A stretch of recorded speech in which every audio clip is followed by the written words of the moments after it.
জামাতে যাব সবাই। আমি সংক্ষিপ্ত বক্তব্য রাখবো। আজকের এই অনুষ্ঠানের সম্মানিত সভাপতি, আমাদের এই অনুষ্ঠানের সভাপতি এবং এই ওয়ার্ডের সভাপতি এবং আজকের অনুষ্ঠানের প্রধান বক্তা যুগ্ম আহ্বায়কবৃন্দ এবং এই 26 নম্বর ওয়ার্ডের সম্মানিত নেতৃবৃন্দ, যুবদল, ছাত্রদল, মহিলা দল এবং কৃষক দল সহ বিএনপির সকল নেতৃবৃন্দ এবং মুরব্বীগণ, আসসালামু আলাইকুম।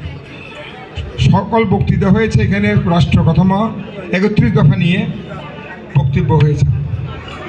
আমাদের একটি চেয়ারম্যান হিসেবে 31 দফা দিয়েছে। আমি কিন্তু আপনাদেরকে একটা দফা দিয়ে যাচ্ছি।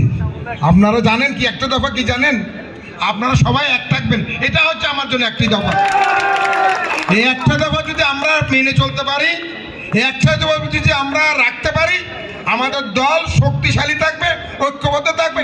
ইনশাআল্লাহ আগামী দিন নির্বাচনে এই ধরনের যদি ঐক্যবদ্ধ আমরা কাজ করি, বাংলাদেশ জাতীয়বাদী দলের যাকে এখান থেকে নমিনেশন দানের শীষের প্রতীক হোক না কেন, অবশ্যই আমরা এখানে নির্বাচিত করতে পারবো। সেটাই আমরা দেখতে চাই। আপনারা আগামী গত 17 বছর এক দফা যদি বাস্তবায়ন করেন, 31 দফা অবশ্যই সাকসেসফুল হবে।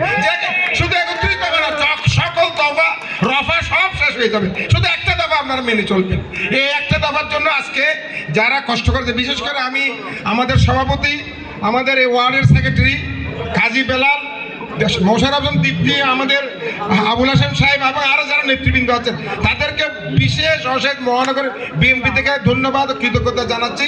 এভাবে আমরা অবশ্যই আগামী দিনে আবার এখানে শুধু এক দফার জন্য আবার আসবো, এক দফার সভা করার জন্য আসবো। সেখানে দেখতে পাবো এভাবে যে আজকে যেভাবে হয়েছে, এর চেয়ে বেশি মানুষ নিয়ে যেন আমরা কাজ করতে পারি, মিটিং করতে পারি, সে আশা ব্যক্ত করে আজকে আবারও আপনারা, বিশেষ করে যারা বসে আছেন, আমাদের মহিলা নেত্রী আছেন, রেখা আছেন, অনেক সুন্দর বক্তব্য দিয়েছেন।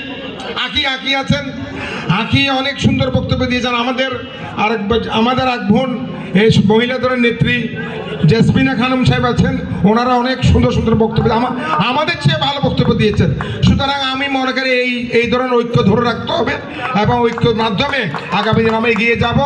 বাংলাদেশ এই জাতীয়তাবাদের শক্তিশালী হবে এবং ইনশাআল্লাহ আল্লাহর রহমতে এই যে কয়েকদিনের মধ্যে যে সাধারণ নির্বাচন, বিশেষ জাতীয় নির্বাচন ঘোষণা করা হবে, সেটার জন্য আমাদের যে প্রস্তুতি, এই প্রস্তুতি গ্রহণ করে আমরা কাজ করব। সেটাই আজকের জন্য আমরা সবাই এই যে এক আছি, আপনারা একটু হাত তুলে জানান তো ভাই। আলহামদুলিল্লাহ, আলহামদুলিল্লাহ, আলহামদুলিল্লাহ। ধন্যবাদ সবাইকে। আসসালামু আলাইকুম। বাংলাদেশ জাতীয়বাদী দল জিন্দাবাদ। 26 নম্বর ওয়ার্ড বিএনপি